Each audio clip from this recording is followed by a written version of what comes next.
Hosted by you/thrower0727. I'm finally at a point where I can't stand this anymore. I, 32M, have been in love with my former sister-in-law, 27F, for a very long time, maybe a couple of years now, and I'm not sure if I should just let it go or attempt to pursue something with her. I met my ex-wife, her sister, when I was 23 years old. The relationship developed very quickly, and by 26, I had my son and daughter and had gotten married. However, within months of being married, my ex-wife had an affair. Worse than that, the man she cheated with got her into heroin. When I confronted her about this, she said she would get help but instead left during the night. I haven't heard from her in 4 years, and the last I heard, she's still with that man, and they're homeless in Las Vegas. I'm not sure if that's true, but since I've been focused on holding things together for the kids, I haven't had the time to chase her down, nor do I want to after what she pulled. I ended up getting a divorce in absentia. I've managed to maintain a very positive relationship with my in-laws despite everything. Every other weekend, my kids stay over with their grandparents on that side, and they pretty much still treat me like a son. I still go to Christmas parties and am reasonably well liked by the family. Nobody talks about my ex anymore, mainly to avoid upsetting the kids. My oldest, my son, has been very hurt by his mother's absence. He's 9 now, and I had to get therapy for him after he told me he wished his mother was dead. She had become verbally abusive toward the end, which was when he was around 5 or 6. Anyway, in the year following my ex leaving, her sister and her boyfriend started coming around a lot to see the kids. They knew I worked a lot and would babysit, calling it practice since they wanted children of their own. My kids loved them and were spoiled by them, which I didn't mind because we all needed a little positivity. They got married and were very much in love. Tragically, her husband passed away in a workplace accident shortly after their daughter was born. It's been extremely rough and painful for everyone involved, as one can imagine. Following my sister-in-law's example, I began taking her daughter at times to give her space when things got too hard to deal with or she needed some alone time. She's been in grief counseling for a few years, but she still wears her wedding ring and has told me she can't imagine dating again. We often talk about her late husband, and while she's in a better place now, she's still very much in love with him. I can't imagine the depth of that pain. Over the last 2 years, we've become more constant figures in each other's lives. My kids adore their aunt, and I have her over for dinner a couple of times a week. My daughter and her daughter have grown close and love being around each other, so they have sleepovers. By this point, I've moved on from my ex, but the idea of dating, potentially bringing someone dangerous into my kids' lives, like their mother, has kept me out of the dating scene. I don't know when it happened, but I slowly started developing feelings for my sister-in-law. She's a wonderful mom, especially given all she's been through. She's one of the sweetest people I know, and her sense of humor always leaves me laughing and happy. Then I started realizing I was physically attracted to her. I've always felt a little guilty about it because her late husband was a good friend, and since she's obviously still grieving, I've kept my feelings to myself. Since COVID started, we've been spending even more time together because social distancing has limited our contact with others. Nothing romantic has ever been discussed, and I try not to flirt. But last week, it was very late after the kids went to bed. I made us a few drinks, not enough to get drunk, and she decided to spend the night, so I took the couch. I woke up to breakfast the next morning, and the 4 of us felt like the family I've always wanted. She even kissed my forehead, which isn't something she normally does. I didn't say anything, but after she left, I found my son quietly playing with his toys in his room. He looked upset, so I asked him if he was all right. He told me, point blank, in the way only a kid can, that he wishes his aunt was his mother. I sat down with him and asked him why he felt that way. He gave me a list of reasons. She's kind to him, she never yells, and he loves seeing her at his grandparents' house. He mentioned that she draws pictures with him, which I didn't even know they did. By the end of it, my heart, already softening toward this woman, melted even more. When I dropped the kids off at their grandparents' house, I tried to subtly gauge their opinion by making a joke about how their daughter and I sometimes act like a married couple. They didn't laugh and seemed a bit standoffish. They were friendly but distant, which made me wonder if they know something or if they disapprove. It's becoming harder for me to ignore these feelings or pretend they're not there. I'm in love with her. Either I've got to let go of these feelings and find a way to move on, or I have to figure out how to navigate this situation and tell her how I feel. If anyone has any insight on how to approach a widow, especially one who was married to a friend, with this kind of intention, I could really use your help. Update 2 days later. Firstly, I'd like to thank everyone who gave me advice on how to proceed, as well as ideas and things I could say to my former sister-in-law. Here's what I ended up doing. Shortly after making the first post, I remembered that my children were spending Sunday night at their grandparents' house, and typically when they do this, my niece, sister-in-law's daughter, joins them. I allow these bi-weekly visits because I think it's important for them to maintain a healthy relationship with their mother's parents. My sister-in-law lets her daughter go because she enjoys playing with my daughter. Well, I realized we both have a free night. Normally, I just game or hit the gym for an extra session, but I figured it would be the perfect opportunity to see her without the kids around. So, I sent her a text saying, "Hey, kids are out this Sunday. Was thinking you might want to get dinner." It was at a fairly upscale place that reopened 2 months or so ago for outdoor dining. I never ask her out to dinner, and we're almost never alone together or without a child in the other room. She says she'd love to, and then my panic set in because now I had to actually act on my feelings. I asked her if she'd prefer meeting at my place and taking one car or meeting at the restaurant. She said she'd come by my place first. I was a bit more cleaned up than normal, dressed up, but not overly so. She shows up, and my god, she's in a very nice evening dress, with makeup, not something she normally wears. She really looked stunning. I must have been slack-jawed for a second. I had to be, lol. We made a little small talk, complimented each other on how we looked, but I still didn't have the nerve to bring up my feelings, and she wasn't pushing the issue. Dinner was really wonderful. They had a live jazz group playing. I'm definitely coming back to this place. She told me this was the first time she'd had an adult social outing that didn't involve her daughter in a few years. I mentioned that it had been about as long for me. We laughed, joked, talked, and shared a little casual touching here and there. I still couldn't find my nerve, though. I was afraid of ruining the moment, so I just submitted to having fun. But as we were leaving, my mind snapped, and I just thought, screw it. When we stood to go back to the car, I gave her my arm, and we walked back arm in arm. No awkwardness, nobody mentioning it. I opened her door for her, planning to drive her back to her car. As I opened the door, she stopped me. Looking sort of nervous, she outright told me to stop and that she wanted to kiss me. There was no drinking at dinner, so this was all her. I pulled her in, and we kissed. I can barely describe how wonderful it felt to finally touch her. The kissing went on outside the restaurant, with her leaned against my car, for at least half an hour. When we finally broke apart, we shared a few more dreamy looks before getting in the car and driving back to my place. She held my hand as I drove. I don't think I've ever been happier. I confessed to her that I'd started having feelings for her a long time ago, but because of the terrible things we'd gone through, I didn't want to scare her away. She told me she'd carried a torch for me for about 6 months. Around that time, I'd gone on a couple of Tinder dates, and since we were just friends, I described to her what a mess those dates were. She said she'd started feeling intensely jealous and angry that I was seeing other girls. That's when it clicked for her that she'd somehow developed feelings for me. It turns out I didn't approach her because of her late husband, and she didn't approach me because she was afraid I'd see too much of her sister, my ex-wife, in her and start to resent her for it. After we got back to my place, I invited her in. We decided to fight off the desire to jump straight into bed and just sat on the couch, snuggling and talking about what we'd need to do to make this a working relationship. There were some really teary moments. We talked about her late husband a little and where she felt she was in the grief process.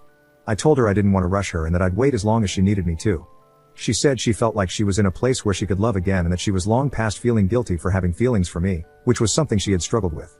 She then brought up her sister and the obvious questions a few people had asked in the comments. What would we do if my ex ever decided to show her face around here again or try to get back into my kids' lives? What if she came back reformed and apologetic? Would I take her back? I told her that was a hard no. I've forgiven her for cheating on me, but I will never forgive her for what she did to my son. He was such a sunny, happy boy before his mother started cheating, using, and lashing out at him. He's doing better now, but for a long while, his behavior and negativity were really troubling for someone so young. She was concerned about how he might react to us because, unlike our respective daughters, he's old enough to understand everything. I told her not to tell him yet, as it might embarrass him, but not too long ago, he told me he wished his aunt was his mom instead. We said we'd take it slow and not rush things, but the kissing started again, and since we were in private this time, we gave up the fight to stay out of the bedroom. I'd had fantasies throughout the duration of my feelings for her, and getting to stroke her face in the morning was one I finally got to live out. Moving forward, we're going to establish date nights and work on building on our already strong foundation. When we inevitably tell our families that we're a couple, we're going to do it together. But that's where I'm at, that's my update. If this subreddit allows, maybe I'll do another post to share how the parents, in-laws, and kids take the news. 2 years of wishing she was mine, and now she is. Better not mess this up. Second update 1 week later. Note, I forgot to add that I am referring to my ex-wife as Jessica and my sister-in-law, who I had been calling Sil, to Sylvia because it's funny. Well, we've told everyone, and for the most part, it's gone over fairly well. When our respective kids were with my in-laws, Sylvia and I went to see my parents. They've met her a handful of times, but they don't really know her too well since my in-laws and my family rarely attended mutual functions. They at least recognized who she was. My dad isn't a particularly sentimental person, so I have no idea what he thinks about it, but my mother is on board. She did ask, "Does Jess know?" And we told her that I haven't even spoken with her in 4 years and Sylvia hasn't heard from her in 2. We said we'd cross that bridge when we got to it. Other than that, my folks just seemed happy for me. Yesterday, we attended a small family gathering for Labor Day at my in-laws. We knew the reception here would be a little chillier since they're all also related to my ex-wife. My parents did us the favor of taking the kids to the zoo for the afternoon, and for ice cream too. We arrived at the party together, and of course, everybody was wondering where the kids were. It felt like a million things were telling me not to do this, but I took her by the hand, and we both explained the kids were not there because we intended on telling everyone that we are now a couple.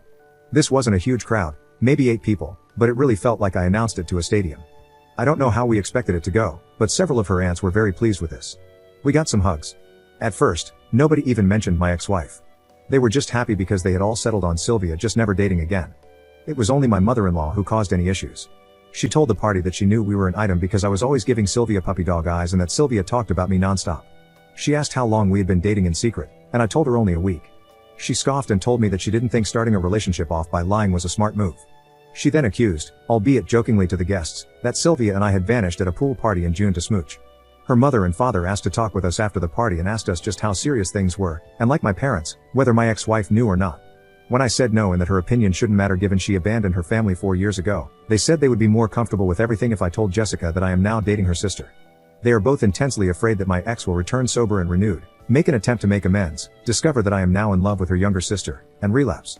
It sounded to me as if they knew something I didn't, and as it turns out, Jess has been calling and talking to them for a year now, and they just haven't told me. I was upset they kept this from me. Sylvia was very upset too because not once after her husband's death has Jess ever tried to call her. They showed me her Facebook profile, the one she blocked me from, and there she is looking pretty normal, not like the burned out husk I remember. I have to admit that seeing her not looking like the junkie she became when she left made me feel a little better, and Sylvia too. Her parents kept their contact with her a secret because she is ashamed of what she's done and feels that she deserves to lose her kids and couldn't face them after all that happened. Sylvia's parents gave me her phone number and asked that I please call her and speak with her. I told them that my feelings for Sylvia are real, and there is no chance I reconcile with Jess.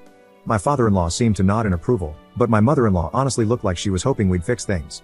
After we left, I talked to Sylvia about it, and though we had discussed a circumstance where Jess returns before, we decided to revisit the conversation in light of these new revelations. I told Sylvia that I am in love with her, my whole heart is hers, and that my feelings of love for her are something deeper and stronger than anything I ever felt for my ex-wife. She ended up crying from the stress of the situation, anger with her parents for keeping secrets, and anger with her sister for not calling her or offering condolences after her husband's death.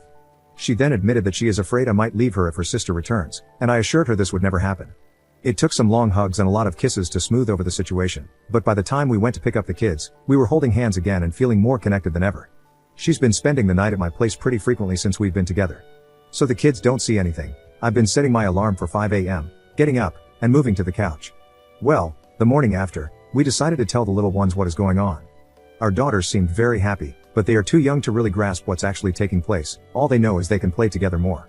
I did take my son aside, just me and him, and asked him if he was okay with this and what he thought about it. He asked if we'd all be living together, and I told him maybe someday. He asked if this made his aunt his stepmom now, and I said he's free to call her what he's comfortable with, and I will respect it, and she would too, because we both love him.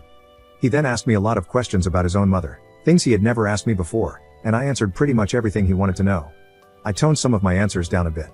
He's learned a little about the dangers of illicit substances from school programs, and I was finally honest to that degree when I told him his mom had a problem and made some bad choices. He asked me why his mother didn't love him, and that broke my heart. I assured him the best I could that his mother did love him. She had just made a lot of terrible mistakes, and that sometimes adults just don't do the right thing when they should. He asked me if I still loved her. I told him that I hoped she would get better and that I don't want her to be sick anymore, but that she hurt me and him so badly that I couldn't love her like I did before. I'm not sure he got all of that, but I tried explaining it to him the best I could. All that aside, he has been so much happier and less withdrawn since Sylvia has been with us, and he's always going out of his way to do all the typical kid stuff to impress her that I did with my own mom. At the end of the day, I still have that phone call with the ex to dread. But, having Sylvia with me, being able to kiss her and hold her at night, really put some joy back into me that's been gone for a very long time. I don't think I even knew how unhappy I'd been all these years until I realized how happy she made me feel. We've been doing all the happy, young lover stuff. She's been leaving me love letters in my work lunchbox, even little poems, and I had flowers sent to her workplace. She mentioned she had told me that a few of the ladies at work had been trying to get her to ask me out for several months, so I figured the flowers would both make her happy and be a firm thank you wink to the office girls lol. Thank you to everyone who commented or sent me messages on the first and second posts. They really made my day and helped me keep my cool to confess to her. Feel free to ask me anything, but I think this just about does it for my updates. Third update 7 weeks later. What you're about to read is a comment I wrote last week. I've just copied and pasted it, as it's pretty much good enough to be a post. It details how the phone call with my ex-wife went and provides a little more information. I did talk to her back in September. I keep meaning to write an update, but life got pretty hectic. I actually wrote a 10-paragraph update about a month ago, but my laptop crashed, and I lost it, which discouraged me. The ex-wife is in a much better place and is in recovery, 8 months clean at this point. She finally told me the details of the affair, how things happened, and how she got into the illicit substances. It's not stuff I really wanted to hear, but she's trying to get her life together. As much as I dislike the things she's done to me and the kids, I want her to get healthy. I shouldn't, but I still worry about her sometimes. Anyway, I got around to telling her about Sylvia and me, and she was dumbfounded. When I first met my ex, she was 19 and Sylvia was 14. In her mind, she always viewed Sylvia as a kid in relation to me, which, to be fair, makes sense. I used to refer to Sylvia as her kid sister. However, when she remembered that her sister is a fully grown adult who had been married and had a child, her hints that I was being a creep stopped. She did ask if I had feelings for Sylvia while I was married, and I denied it. We talked about the kids, and she was really regretful, crying throughout the conversation. She said she has no idea how she'd be able to face them again. I wanted to say something reassuring, but I didn't want to give her the impression that I want her in their lives. Cordial, even friendly, sure, but I'm not going to be stupid about it. She and Sylvia talked for a while too. I didn't eavesdrop intentionally, but from the bits I heard and what I was told, they talked about Sylvia's husband. It turns out my ex had gotten arrested for breaking and entering that week and spent it in jail. She didn't even know he had passed until a couple of weeks after the funeral, and by that point, she felt saying anything would make things worse. Things went as well as could be expected. Sylvia, the 3 kids, and I have been spending almost every day together, and I haven't been this happy in years. My son and daughter love all the motherly attention they've been getting, and I'm really enjoying getting to know my little niece better. Life's good. Busy, but it's good. Thanks for asking. I might just copy and paste this as my update lol. Alright, that was my comment update, and nothing has really changed in the week since I wrote it. If anybody has any questions or comments, I'd be happy to answer what I can when I can, but during this season my workload increases dramatically, and I don't have as much time to be on here as I did when I first posted. I'm so glad I got up the nerve to try with her. I love her so much. I've been so long without a romantic partner that I forgot what being in love or feeling loved felt like. Now that I remember, it's shocking to me how I didn't realize how alone and miserable I really was. I mean, for Christ's sake, we played Scrabble last night, and for some reason, it made me ridiculously happy lol. 4th update 1 year later. It has been nearly a year since my former sister-in-law, Sylvia, and I decided to start dating. Now, a year later, we are living together, and I couldn't be happier. We're currently in the market for a new home. Our children are really benefiting from having 2 parents around to care for them. Our daughters have begun to call each other sisters, and my son is accepted in the same way. They're basically just normal siblings. It's interesting with my son, when he's talking to his friends or teacher, he refers to Sylvia as his mom, but when calling her or talking to her, he still calls her auntie. Our daughters do the same with me, calling me uncle. It confuses some people we meet, but it's always an interesting story to tell. We haven't had much contact with my ex-wife since my last post, though from what we hear, she's doing much better. She has a halfway decent job, a boyfriend, and is staying clean. I don't like to think about her being reintroduced into my children's lives, but if she continues to be a clean and well-rounded person, it will make it much harder for me to deny her visitation should she seek it. Not just from a legal standpoint, but from a moral one as well. Neither Sylvia nor I look forward to that day, but those worries seem far off. Her parents have stopped prodding into our business and haven't tried to force the ex back into our lives as we feared. Our kids spend weekends with them now, as my 2 were already doing that beforehand. Sylvia and I get to spend Friday night and most of Saturday going on dates and having some alone time. Our mutual friends were all pretty surprised by this and have been very supportive. They try to be polite and not mention my ex-wife, but every so often, she does come up. Mostly, everyone is just happy that we found happiness together. One side of the family that I failed to mention in all of this was the family of Sylvia's late husband. As you might expect, her daughter still sees them regularly, and they are very happy and accepting of our relationship. His father even told me point blank that he was glad it was me because he thought he would hate his daughter-in-law bringing some strange man into his granddaughter's life.